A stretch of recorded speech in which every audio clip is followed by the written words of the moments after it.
March মাসে সিংহ রাশির ব্যক্তিদের জীবনে মার্চ মাসে প্রধানত তিনটি গ্রহ একটি নক্ষত্র রাশি পরিবর্তন করছে। 7ই মার্চ কুম্ভ রাশিতে প্রবেশ করছে শুক্র গ্রহ। একই দিনে মীন রাশিতে প্রবেশ করছে বুধ গ্রহ। এই বুধ গ্রহ আবার 26শে মার্চ মেষ রাশিতে প্রবেশ করছে। 16ই মার্চ মঙ্গল কুম্ভ রাশিতে প্রবেশ করছে। 15ই মার্চ সূর্য মীন রাশিতে প্রবেশ করছে। শরীর স্বাস্থ্যের কথায় রাশির অধিপতি সূর্য সপ্তম ভাবে থাকবে 15ই মার্চ পর্যন্ত। বড় ধরনের কোনো সমস্যা দেখতে পাচ্ছি না, কিন্তু 15ই মার্চের পরবর্তী সময়ে এই সূর্য যখন অষ্টম ভাবে প্রবেশ করবে তখন কিন্তু দুর্ঘটনার মতো ঘটনা ঘটতে পারে। মাথা গরম হওয়ার মতো প্রবণতা বৃদ্ধি পাবে, পেটের সমস্যা বৃদ্ধি পাবে, চোখের অসুখ বিসুখ বৃদ্ধি পাবে। এছাড়াও জয়েন্ট পেন, ব্যাক পেনের মতো ঘটনা কিন্তু ঘটবে। পিতার শরীর স্বাস্থ্য খারাপ হবে, সেই দিক থেকে আপনাকে বিশেষভাবে যত্নবান হতে হবে। পঞ্চম ভাব নির্দেশ করে বিদ্যাকে। পঞ্চমপতি দেবগুরু বৃহস্পতি ভাগ্যভাবে অবস্থান করছে, কাজেই বিদ্যার্থীদের জন্য সময়টি যথেষ্ট শুভ। বিশেষত যারা উচ্চশিক্ষা করছেন, যারা পিএইচডি করছেন, যারা গবেষণা সংক্রান্ত কাজ করছেন, তাদের জন্য এই মাসটি খুবই শুভ হতে চলেছে। এই পঞ্চম ভাব আবার নির্দেশ করে প্রেমকে। পঞ্চমপতি যেহেতু নবমভাবে অবস্থান করছে, কাজেই প্রেমে রোমান্টিকতা বৃদ্ধি পাবে।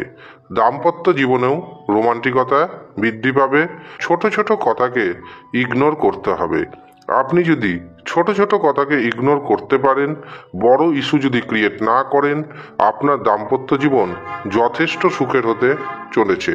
যারা দীর্ঘদিন ধরে একাকী অবস্থায় রয়েছেন তাদের জীবনে নতুন প্রেম আসতে চলেছে। এই পঞ্চম ভাব আবার নির্দেশ করে সন্তানকে, কাজেই যারা সন্তান নিতে চাইছেন তারা এই মাসে চেষ্টা করুন, অবশ্যই সন্তান প্রাপ্তি সুখবর পাবেন। আর যাদের আগে থেকেই সন্তান রয়েছে, সন্তানের কারণে যদি কোনো রকম মানসিক দুশ্চিন্তায় থাকেন, তবে মানসিক দুশ্চিন্তা কিন্তু অনেকটাই কমতে চলেছে। সপ্তম ভাব নির্দেশ করে ব্যবসাকে। সপ্তমপতি শনি সপ্তমভাবে অবস্থান করছে, কাজেই ব্যবসা ভাগ্য যথেষ্ট শুভ। বিশেষত তাদের আরও শুভ যারা বাড়ি থেকে দূরবর্তী স্থানে ব্যবসা করছেন, বিদেশে যারা সঙ্গতি রেখে ব্যবসা করছেন, বা বৈদেশিক কোম্পানিতে কর্মরত, তাদের জন্য খুবই শুভ। সপ্তম ভাব নির্দেশ করে আবার বিবাহকে। সপ্তমপতি শনি যেহেতু সপ্তমভাবে অবস্থান করছে, এমনকি 7ই মার্চের পর সপ্তমভাবে অবস্থান করবে শুক্র গ্রহ, ভাগ্যভাবে থাকছে দেবগুরু বৃহস্পতি।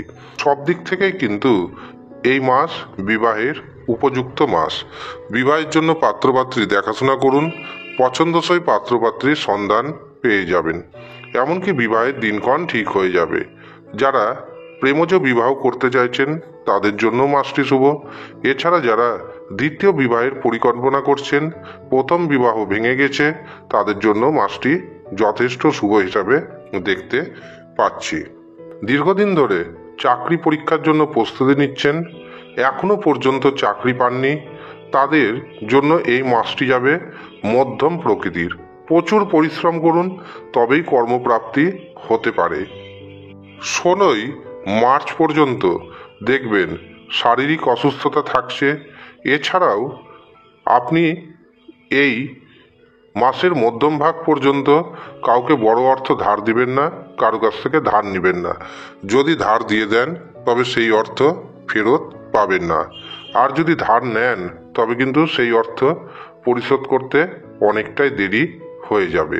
এর পাশাপাশি ব্যবসা ক্ষেত্রে যদি বড় সিদ্ধান্ত নিতে চান, তবে 7ই মার্চের আগেই বড় সিদ্ধান্ত নিয়ে নেবেন। কারণ 7ই মার্চের পর বুধ গ্রহ যখন অষ্টমভাবে প্রবেশ করবে, তখন কিন্তু আপনার অর্থের নাশ ঘটাবে। যা সিদ্ধান্ত নেবেন বেশিরভাগ সিদ্ধান্ত কিন্তু ভুল হওয়ার সম্ভাবনা রয়েছে। সেই সময় যদি ব্যবসাতে অর্থ বিনিয়োগ করেন বা গুরুত্বপূর্ণ সিদ্ধান্ত নিতে চান, অবশ্যই আপনি শুভচিন্তকের পরামর্শ নেবেন বা গুরুস্থানীয় ব্যক্তির পরামর্শ গ্রহণ করবেন, নচেত অর্থদণ্ড হতে পারে আপনার। এই মাসে গাড়ি কেনার যোগ রয়েছে, জমি জায়গা কেনার যোগ রয়েছে, ভোগ্য জাতীয় পণ্য যদি কিনতে চান তারও কিন্তু যোগ রয়েছে।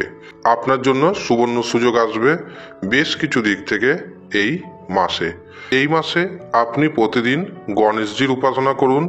ওম গাং গণপতে নমঃ এই মন্ত্র জপ করুন 108 বার।